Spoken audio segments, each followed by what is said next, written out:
The Incredible Superboy.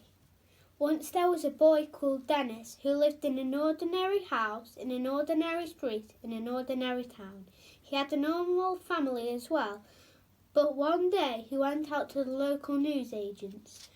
He went in for a bar of chocolate, but he realised he had no money. What am I going to do, he thought.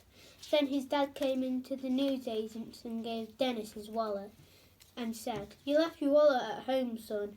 Dennis was so relieved. What would he have done without his wallet? The next day the family went to a science museum. Dennis loved science, especially making robots and doing experiments. They went onto a floor about the future and robots. As Dennis and his family got onto the floor, they noticed one of the attractions was crowded with people. What could be so exciting? It was this crowded. "Time will tell," said Mum. Later, they were at the front of the queue. Then they saw it was a tunnel. Once they were in the middle of the tunnel, they did some science experiments. Then a spider came down. It made Dennis jump so much that he spilled fire potion on his arms and legs. When the family walked home, Dennis looked at the shop sternly, and lasers came out of his eyes. A few weeks later, he grabbed some chocolate-covered marshmallows and burned them.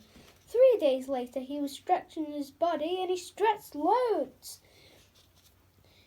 He then realised he was like his favourite hero, Plastic Boy. Plastic Boy could stretch around 40 football pitches across and 60 up. I know, right? Cool.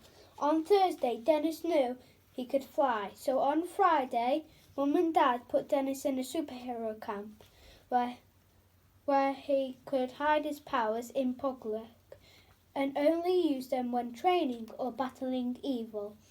He stayed at the camp for 21 years, so when he left, he was 34. A few months later, he had his first battle. It was someone called Luther. They circled. Then Dennis shot. Boom! Luther shot back. Zap! Dennis chose lasers. Zzz!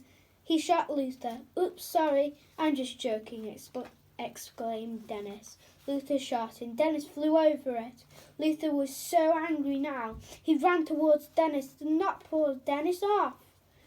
As Luther started celebrating, Dennis flew up in anger, his red cape flapping, also wrecked. Dennis then used his ice breath to freeze Luther. Then Dennis threw Luther off the roof. "Victory is mine," yelled Dennis. The end.